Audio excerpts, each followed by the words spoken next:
కొంతమంది వెటకారంగా గొర్రె గొర్రె అని మాట్లాడతారు కదా. ఇప్పుడు మాటలు పడే గొర్రె ఏమవుతుందో, మాట్లాడే బర్రె ఏమవుతుందో తెలుసుకుందాం. దేవుణ్ణి నమ్మిన వాడి జీవితం ఎలా ఉంటుంది? దేవుణ్ణి నమ్మిన వాడి జీవితం అంత ఈజీ కాదు. నమ్మని వాడి జీవితం చాలా అందంగా, అందరూ చూడడానికి ఈర్షపడేలా ఉంటుంది. కానీ చివరికి ఎవరి జీవితం ఏమవుతుంది?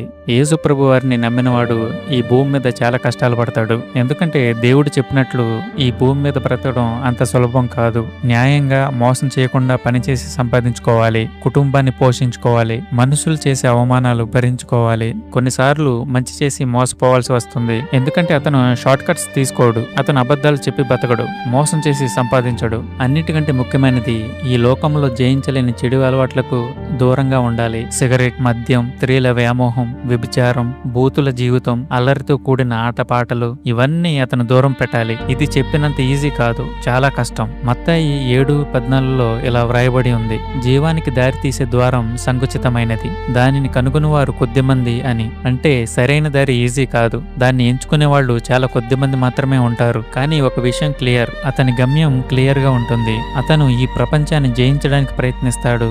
చివరికి ఇవన్నీ దాటి గెలిస్తే దేవుని దగ్గర స్థానం పొందుతాడు. ప్రకటన గ్రంథము 2:10లో ఇలా వ్రాయబడి ఉంది: నమ్మకముగా ఉండుము, నేను నీకు జీవ కిరీటం ఇస్తాను అని. అతనికి చివరి ఫలితం నిత్య జీవితం, అంటే అంతం లేని జీవితం.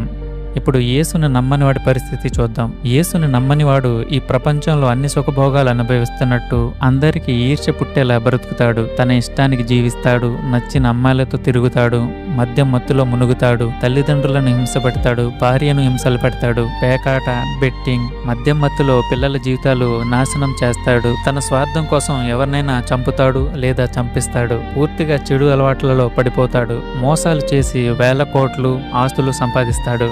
బయటికి చూసేవారికి అతని లైఫ్ ఎంజాయ్ లాగా కనిపిస్తుంది, కానీ అతను ఒక భ్రమలో జీవిస్తున్నాడు. ఇంకో జీవితం లేదు, దేవుడు ఉన్నా లేకపోయినా చచ్చిన తర్వాత ఏమి జరిగితే నాకేంటిలే అనే ధీమాలో ఉంటాడు. ఇదే పెద్ద తప్పు. హెబ్రీయులకు రాసిన పత్రికలో 9:27లో ఇలా వ్రాయబడి ఉంది: మనుష్యులకు ఒకసారి చావుట నియమించబడినది, తర్వాత తీర్పు అని. చివరికి ఇద్దరు ఒకే చోటికి వస్తారు, మరణం అనే పడవలో. అక్కడే అసలు కథ మొదలవుతుంది. మత్తాయి 25:46లో ఇలా వ్రాయబడి ఉంది: వారు నిత్య శిక్షకు పోవుదురు, నీతిమంతులు నిత్య జీవనకు పోవుదురు అని.